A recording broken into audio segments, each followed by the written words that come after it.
Get your St. Louis MMA fix at knucklejunkies.com.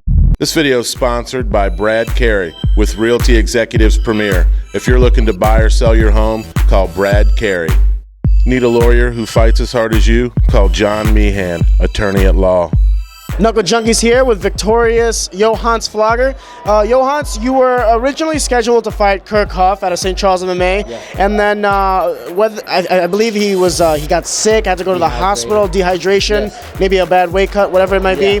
And Matt Murphy from AOC kind of stepped up on 1 day's notice to replace him. What does that mean to you to have to switch opponents like that and kind of just switch the mindset from a more ground-orientated fighter in Kirk Huff to a more striker, more brawler in Matt Murphy?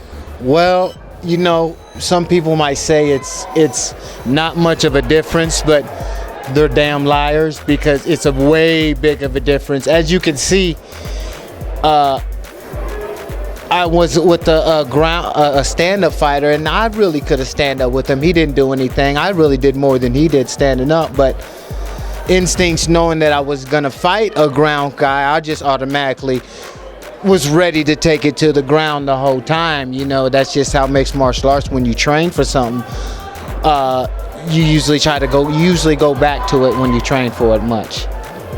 It was a little weird, the finish. Can you walk me through it? From our angle, it looked like some sort of shoulder lock. I don't know if it was like an Indian arm. It was very weird. We couldn't really see it. Could you walk us through that? Yeah, it was almost, you could say it's a Kimura, but it's most like a Kimura from the back. I know they do it in like a lot in catch wrestling, pulling the arm up, trapping it and then pulling it up. He actually gave it to me after many times of me yanking on it with the Kimura and them softening the elbows up in that side. He just ended up flopping it on the mat and just giving it to me when I was actually going for it a few times. So he just ended up, I think I ended up breaking him, and he just ended up giving it to me. Knuckle Junkies here with Kendrick Latchman.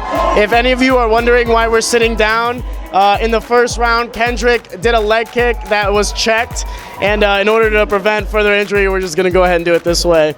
Kendrick, by far one of the best fights I've seen all year, and an exquisite performance by you. Kendrick was Trevor was 10-2, and the way you dismantled him today was phenomenal. Just walk me through the fight and your game plan.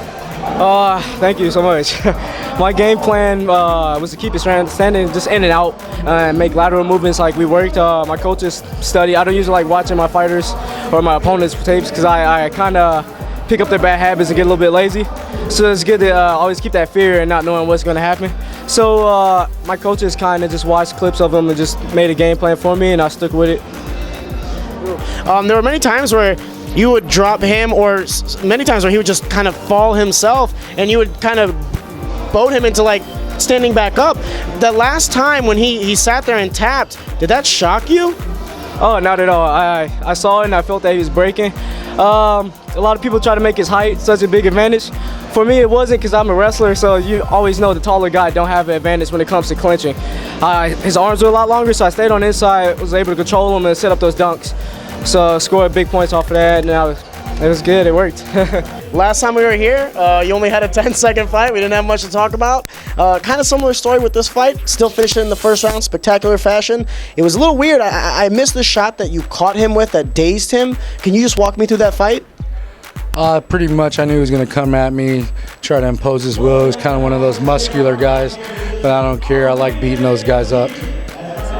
I mean, did anything he do kind of surprise or shock you? I know that he's a Bellator veteran.